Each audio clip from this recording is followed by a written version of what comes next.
ಇವತ್ತು ಪ್ರತಿ ವರ್ಷದಂತೆ ಈ ವರ್ಷವೂ ಕೂಡ ಹನುಮ ಜಯಂತಿಯ ವಿಶೇಷವಾಗಿರ್ತಕ್ಕಂಥ ಕಳೆದ 6 ವರ್ಷಗಳಿಂದ ನಿರಂತರವಾಗಿ ನೆಲಮಂಗಲ ಆಂಜನೇಯ ದೇವಸ್ಥಾನದಿಂದ ಹಿಡಿದು ಸಿದ್ದರಬೆಟ್ಟವರೆಗೆ ಪಾದಯಾತ್ರೆ ನಂಬಿಕೊಂಡಿರ್ತಕ್ಕಂಥದ್ದು ಅಳಿವಿನಂಚಲಿರ್ತಕ್ಕಂಥ ದೇವಸ್ಥಾನಗಳನ್ನು ಉಳಿವಿಗೋಸ್ಕರ ನೆಲಮಂಗಲದ ತಾಲೂಕಿನ ಬಜರಂಗ ದಳ ಮತ್ತು ವಿಶ್ವ ಹಿಂದೂ ಪರಿಷತ್ತು, ಶ್ರೀರಾಮ ಸೇನೆ, BJP ಮತ್ತು JDSನ ಎಲ್ಲ ಕಾರ್ಯಕರ್ತರು ಮತ್ತು ಸಮಾಜ ಮುಖದ ಎಲ್ಲ ಜವಾಬ್ದಾರಿ ಹೊಂದಿರತಕ್ಕಂಥ ಹಿಂದೂ ಬಾಂಧವರೆಲ್ಲ ಇವತ್ತೊಂದು ಸಂಕಲ್ಪ ಮಾಡಿಕೊಂಡು ನಮ್ಮ ಜೀರ್ಣೋದ್ಧಾರ ಮಾಡಬೇಕು ಅಂತಕ್ಕಂಥ ಉದ್ದೇಶದಿಂದ ಈಗಾಗಲೇ ಹನುಮ ದೇವಸ್ಥಾನವನ್ನು ಜೀರ್ಣೋದ್ಧಾರ ಮಾಡಿರ್ತಕ್ಕಂಥದ್ದು, ದೇವಸ್ಥಾನ ಮತ್ತು ಗಣೇಶ ದೇವಸ್ಥಾನವನ್ನು ಜೀರ್ಣೋದ್ಧಾರ ಮಾಡಿರ್ತಕ್ಕಂಥದ್ದು, ಮೇಲಿರ್ತಕ್ಕಂಥ ಸಿದ್ದೇಶ್ವರರ ದೇವಸ್ಥಾನಕ್ಕೂ ಕೂಡ ಜೀರ್ಣೋದ್ಧಾರ ಮಾಡ್ತಾ ಇರ್ತಕ್ಕಂಥದ್ದು ಬಹಳ ಸಂತೋಷವಾಗಿರ್ತಕ್ಕಂಥದ್ದು. ಯಾಕೆ ಅಂತಂತಂದರೆ ಪಾದಯಾತ್ರೆ ಹನುಮ ಜಯಂತಿ ಅಂತಂತಂದರೆ ಇಡೀ ಕರ್ನಾಟಕದಲ್ಲಿರ್ತಕ್ಕಂಥ ಎಲ್ಲ ಹನುಮ ಭಕ್ತರು ನೆಲಮಂಗಲವನ್ನು ನೋಡ್ತಕ್ಕಂಥದ್ದಾಗಿದೆ. ಕಾರಣ ಏನಪ್ಪ ಅಂತಂತಂದರೆ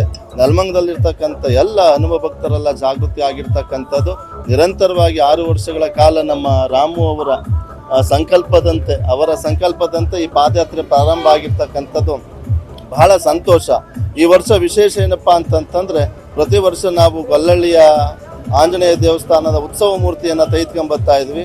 ಈ ವರ್ಷದ ವಿಶೇಷ ಏನು ಅಂತಂದರೆ ನನ್ನ ನೆಲಮಂಗಲದ ವಾಸವಾಗಿರ್ತಕ್ಕಂಥ ಯಾಡಾಳ್ ಸತೀಶ್ ಅವರು ಮತ್ತು ಅವ್ರನ್ನೆಲ್ಲ ಸ್ನೇಹಿತರೆಲ್ಲ ಸೇರ್ಕೊಂಡು ಇವತ್ತು ಒಂದು ಹನುಮ ಮೂರ್ತಿಯನ್ನು ಪ್ರತಿ ವರ್ಷ ಪಾದಯಾತ್ರೆಗೆ ಇದು ನಿರಂತರವಾಗಿ ಇರಲಿರ್ತಕ್ಕಂಥ ದೃಷ್ಟಿಯಿಂದ ಒಂದು ಹನುಮ ಮೂರ್ತಿಯನ್ನು ಈ ವರ್ಷ ಪಾದಯಾತ್ರೆಗೆ ಸಮರ್ಪಣೆ ಮಾಡಿರ್ತಕ್ಕಂಥದ್ದು ಬಹಳ ಸಂತೋಷ. ನೀವು ನೋಡ್ತಾ ಇದ್ದೀರಿ, ಬೆಳಗ್ಗೆ 7 ಗಂಟೆಯಿಂದ ಹಿಡಿದು ಇಲ್ಲಿವರೆಗೂ ನಿರಂತರವಾಗಿ ನೆಲಮಂಗಲದಿಂದ ಇಲ್ಲಿವರೆಗೂ ಸಾಕಷ್ಟು ಜನ ಚಿಕ್ಕ ಮಕ್ಕಳಿಂದ ವಯಸ್ಸಾಗದವರು ಎಲ್ಲರೂ ಕೂಡ ಈ ಪಾದಯಾತ್ರೆಯಲ್ಲಿ ಉತ್ಸಾಹದಿಂದ ಭಾಗವಹಿಸಿರ್ತಕ್ಕಂಥದ್ದು ಹನುಮನ ಆಶೀರ್ವಾದ ಎಲ್ಲರಿಗೂ ಬೇಕು ಅಂತಕ್ಕಂಥ ದೃಷ್ಟಿಯಿಂದ ಅಂತಕ್ಕಂಥ ಹೇಳೋದಕ್ಕೆ ಬಹಳ ಸಂತೋಷ ಆಗ್ತದೆ. ವಿಶೇಷವಾಗಿ ನಮ್ಮ TB ಯುವಕರು ಮತ್ತು ಗ್ರಾಮಸ್ಥರ ಎಲ್ಲ ಹಿರಿಯರೆಲ್ಲ ಸೇರ್ಕೊಂಡು ಈ ಹನುಮನ ದೇವಸ್ಥಾನದತ್ತ ಪಾದಯಾತ್ರೆ ಬರ್ತಕ್ಕಂಥ ಎಲ್ಲರಿಗೂ ಕೂಡ ದಾಸೋಹ ವ್ಯವಸ್ಥೆ ಮಾಡಿ, ಕಾಫಿ ಟೀ ವ್ಯವಸ್ಥೆ ಮಾಡಿ ಇವರೆಲ್ಲರಿಗೂ ಕೂಡ ಕೈ ಜೋಡಿಸ್ತಕ್ಕಂಥ ಕೆಲಸ ಮಾಡ್ತಾ ಇರ್ತಕ್ಕಂಥದ್ದು ಬಹಳ ಉತ್ತಮವಾಗಿರ್ತಕ್ಕಂಥ ಸೇವೆ. ಹನುಮನ ಸೇವೆ ಅಂತಕ್ಕಂಥದ್ದು ಯಾವ ರೀತಿ ಮಾಡ್ಬೋದು ಅಂತಕ್ಕಂಥದ್ದು ನಾವು ದಾರಿ ಮುಖೇನ ನೋಡ್ಕೊಂಬರ್ತಾ ಇದ್ವಿ. ಒಂದು ಕಡೆ ನೀರು ಕೊಡೋದು, ಒಂದು ಕಡೆ ಕಾಫಿ ಕೊಡೋದು, ಅವ್ರಿಗೆ ಬಿಸ್ಕೆಟ್ ಕೊಡ್ತಕ್ಕಂಥದ್ದು, ಇದೆಲ್ಲ ತಮ್ಮ ಅಳಿವಿನ ಸೇವೆಯನ್ನು ಮಾಡ್ತಾ ಇರ್ತಕ್ಕಂಥದ್ದು ಬಹಳ ಉತ್ತಮವಾಗಿರ್ತಕ್ಕಂಥ ಕೆಲಸ. ಈ ಯಜ್ಞದಲ್ಲಿ ನಾವೆಲ್ಲ ಭಾಗವಹಿಸಿರ್ತಕ್ಕಂಥದ್ದು, ಹಿಂದೆ ಇರ್ತಕ್ಕಂಥ ಎಲ್ಲ ಸಮಾಜದ ಮುಖಂಡರು ಕೂಡ ಭಾಗವಹಿಸಿರ್ತಕ್ಕಂಥದ್ದು ಬಹಳ ಸಂತೋಷದಾಯಕವಾಗಿರ್ತಕ್ಕಂಥದ್ದು.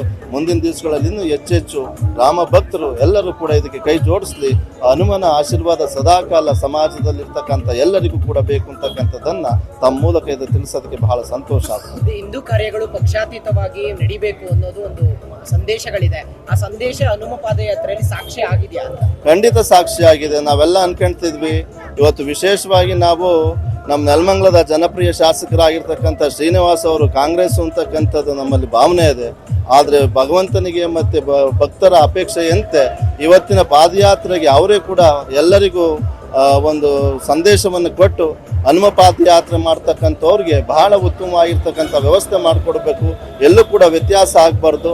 ಪ್ರಾರಂಭದಿಂದ ಕೊನೆಯವರೆಗೂ ಕೂಡ ಪೊಲೀಸ್ ಇಲಾಖೆಯವರಿಗೆ ಮತ್ತು ಟ್ರಾಫಿಕ್ ಇಲಾಖೆಯವರಿಗೆ ಎಲ್ಲವನ್ನು ನಿರ್ದೇಶನವನ್ನು ಕೊಟ್ಟು ಬಹಳ ಉತ್ತಮವಾಗಿರ್ತಕ್ಕಂಥ ಕೆಲಸ ಮಾಡ್ತಾ ಇರ್ತಕ್ಕಂಥದ್ದು ಬಹಳ ಸಾಕ್ಷಿಯಾಗಿರ್ತಕ್ಕಂಥದ್ದು. ಪ್ರತಿ ವರ್ಷವೂ ಕೂಡ ಭಾಳ ನಮಗೆ ಕಷ್ಟ ಆಗ್ತಿತ್ತು. ಆ ಪಾದಯಾತ್ರೆ ಅಂತಕ್ಕಂಥ ಸಂದರ್ಭದಲ್ಲಿ ಭಾಳ ಹಿಂದೆ ಮುಂದೆ ನೋಡ್ತಕ್ಕಂಥದ್ದು ಯೋಚನೆ ಮಾಡಬೇಕಾಗಿತ್ತು. ಕಳೆದ 2 ವರ್ಷದಿಂದ ಶ್ರೀನಿವಾಸ್ ಅವರು ಈ ಪಾದಯಾತ್ರೆಗೆ ಬಹಳ ಉತ್ತಮವಾಗಿರ್ತಕ್ಕಂಥ ಸಹಕಾರ ಮತ್ತು ಪ್ರೋತ್ಸಾಹ, ಅವರ ಸೇವೆಯನ್ನು ಕೂಡ ಇದಕ್ಕೆ ಕೊಟ್ಟಿರ್ತಕ್ಕಂಥದ್ದು ಬಹಳ ಸಂತೋಷ ಆಗ್ತದೆ. ಇದೇ ಸಾಮರಸ್ಯ ಇಲ್ಲಿ ನೋಡಿ ನಿಮಗೆಲ್ಲ ಕಾಣ್ತೀವಿ. ನಾವಿಲ್ಲಿ ಪಕ್ಷಾತೀತವಾಗಿ JDSನವರವರೇ, BJP ಅವರೇ, ಕಾಂಗ್ರೆಸ್ ಅವರೇ, ಇಲ್ಲಿ ಯಾವುದೇ ಪಕ್ಷ ಅಂತಕ್ಕಂಥದ್ದಲ್ಲ. ಹಿಂದೂ ಪಕ್ಷ, ಸಮಾಜದ ಪಕ್ಷ, ಸಮಾಜಮುಖಿಯಾಗಿ ಚಿಂತನೆ ಮಾಡಬೇಕು ಅಂತಕ್ಕಂಥ ಎಲ್ಲ ಒಂದೇ ಪಕ್ಷದವರಾಗಿರ್ತಕ್ಕಂಥದ್ದು ಬಹಳ ಸಂತೋಷ.